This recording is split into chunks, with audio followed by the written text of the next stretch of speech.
guys, doing a little thing here where we make a mold. You can see the inside of that. That's from making a mold of this ring. And what I did was I put this ring over this like that and encased it in silicone and got the shape of it, that ring there. And then what you do is you take where the slit goes and put it down over the back, and you can adjust this, but what you do is you put a little hole back here in the back, and I haven't done it yet because I don't have any wax, but what you want to do is put a hole there and inject, like tape this together, put some rubber bands on it, hold it together, and then inject jeweler's wax into it, and it'll give you a mold that looks like this ring. I've got a few others I want to do that too, but today I'm going to do this little simple signet ring here that I found. So what I'm going to do is I'm going to slide this bad boy over, and I always, because this has that jewelry, it's for like gems on a ring when you're resizing it, it has that groove, but it has the sizes on it, so you just slide that down. I have another one that doesn't have the sizes. I should probably use it for making the molds, but anyway, you slide that down like that, okay? And then the two things you want to use to make the mold are cornstarch, and this is just some we have around the house, and I am using all-purpose 100% silicone, and this is clear, clear silicone 1. I don't know if you can see that or not. There's also a silicone 2. I think one of them you can use for food grade stuff. I don't remember.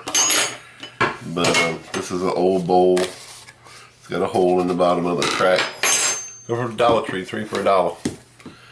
What we'll do is start out with putting a generous amount of cornstarch in the bowl. And you might as well cover your table and have a rag ready. I'm going to redo this table, so I'm not too worried about it. And this is my silicone. I'll put a piece of tape over the end to seal it up. Make sure it didn't get hard. Yeah, it got hard on the end anyway. Silicone's a funny thing.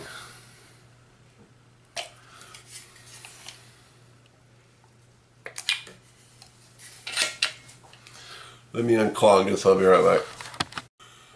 Okay, I'm back. I dug the cork out. Yep. You want to have a rag or something handy because silicone is sticky, sticky, sticky. Alright, then you want to take the silicone and you want to squirt enough into your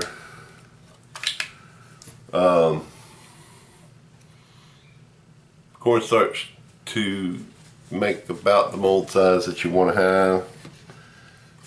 And you also got to remember that you're going to have some excess, like I trimmed the ends off of this one to make it a little neater. So we'll set that there. And we're just going to like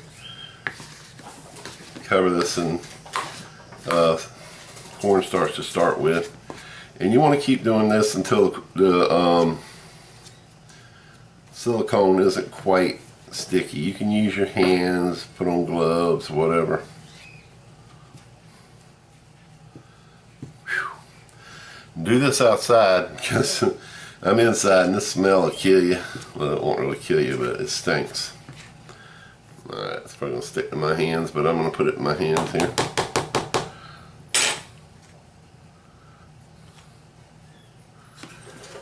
And it's going to clump up in the cornstarch, so you might as well get ready to fish it out. You might have seen the King of Random make proto putty.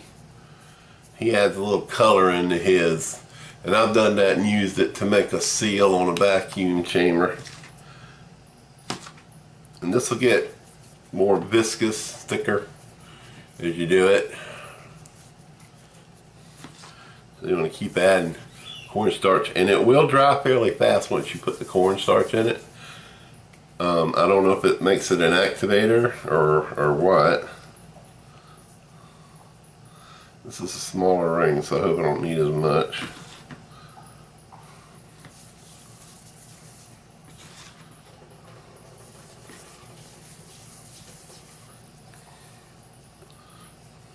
Turn that gooey, ooey, stinky, smelly silicone into putty.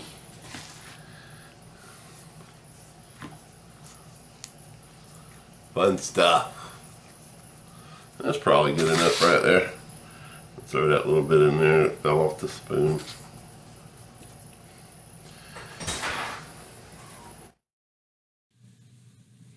Someone came in, so I'm narrating this part. As you can see, I'm patty caking it, getting it ready to go around the mold. Clean up a little bit.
It's been about 20 minutes.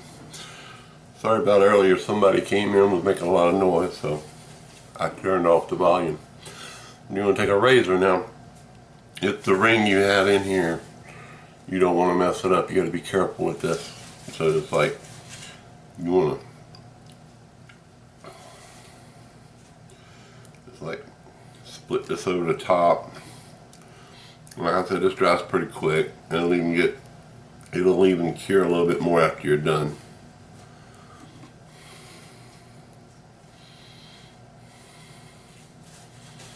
Yeah, but if you don't want to scratch up your ring, you got to be careful not to press into it. I'm not too worried about it, but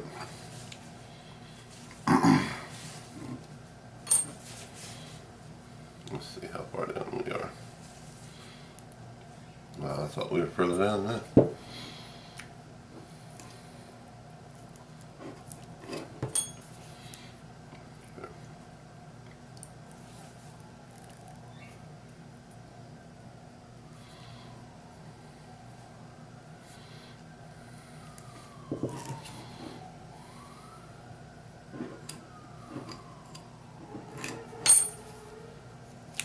There we go.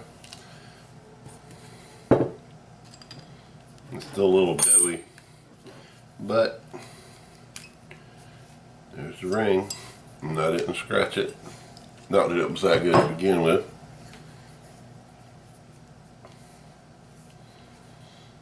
And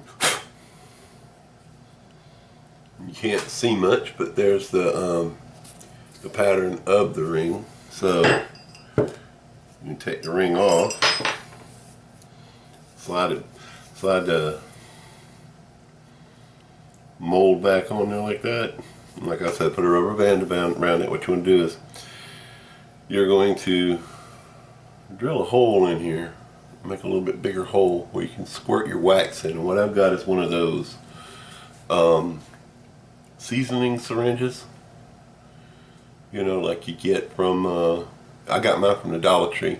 It's got the needle where you just stick it in the meat and squirt the juice, the different seasonings they have in it, like marinades and all that good stuff.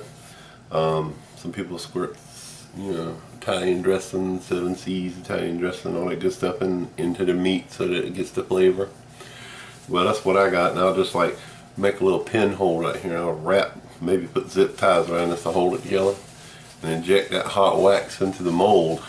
And you have to be careful, like if I'm going to use this one, I'm going to have to put something here and something here to keep the wax from coming out. Not that I'm concerned about that too much. You know, I could probably rotate it, but the wax will still come out. But after you make the ring, you know, if you want to size it, you would just slide it up and down the mandrel where you wanted it, cut that little piece out, and wax it back together with a hot knife, or make it bigger, add a little piece to it or something. It'd be better if you could use a solid mandrel without that groove. But yeah, that's the cheap and easy way to make a mold of ring. Now I'm going to give credit what credit is due. The guy's profile, he changed his name, so I don't remember what his name is now. He makes jewelry on the side, and don't do this on your good table. And he might do it for a living, I don't know, but I think his name was BHO at one time, and he changed it to something else, and now I don't know what it is. I don't see any of his videos anymore, but I'm going to give him credit where credit is due. I saw him do this. I was thinking about making a mold for rings without the mandrel, but when I saw him do this with the mandrel, that way you can size the ring and everything right on the mandrel. Or if you've got a mold, you know, like they make those vulcanized molds of a ring, you can make the ring, then resize it to whatever size you need. But yeah, it only took that like 10-15 minutes to get this hard, and it'll continue to get even tougher like this one here has. This one's like super tough. But I got some other rings with some heavy detail, some deep pockets and stuff that I gotta see if I need to like maybe pack them with clay or something like that before I make a mold of them, because I don't want the silicone to get down in there and not be able to get it out, you know. Let me see. I'll show you what I'm talking about. Got this bad boy here. As you can see right through it. And when I'm making a silver ring, people like Lionel de Grand Prix, or Prey, however you want to say his name, he knows how to say his name, he says it all the time. You want the back of the inside of that ring to be solid, give it some girth, some weight, you know, especially when you're talking about silver. And this lion's head, you see his mouth is open. So I'm thinking what I might do is just like pack some modeling clay on the inside, you know, and make that solid round inside. Then when I put it on the mandrel, if it gets in here, once it gets hard, it won't stick too much. See, that sucker's got teeth, so I might have to pack to a certain depth in there to keep that from getting stuck. I also have this ring, which would work out perfect. This is what I made from a mold. Doing the same thing I did here, but this is resin, this isn't wax. And as you see on the back here, I've got it cut or broke where it can be slid up and down the mandrel to different sizes, and then I can just fill that in with wax. If you make the little sprue hole, like I said, right here on the back, and it's full of wax, that'll be your sprue for your mold, for your when you make the plaster molds. I think I have another ring in here, or two.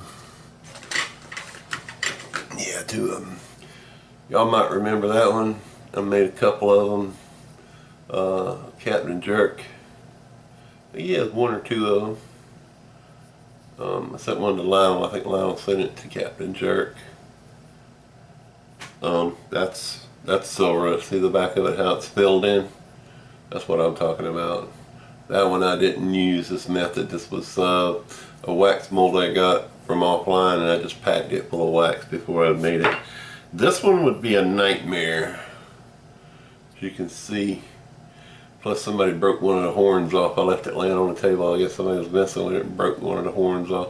But you can see how you have all that deep cut in behind there. Not only would that be difficult to get out of the mold, but it'd be difficult to, but you have to get it off the mandrel first before you can even get it out of the mold. But, so somehow, some way, I'll make molds of all those as well. But that's how I make wax molds. Those are the positive wax molds that you would put in plaster. Once the plaster sets up, you heat it up, get the wax out of it, and it becomes the negative, and then you fill it with silver, and voila, you have your ring. So guys, if you enjoyed this video, leave me a thumbs up. Subscribe if you're not subscribed, and stay tuned for more great videos.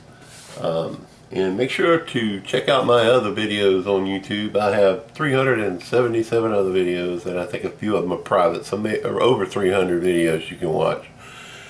Everything from coin making to lawnmower repair, truck repair, you name it. I think I've done just about everything. Anyway, you guys have an awesome day. I'll talk at you later.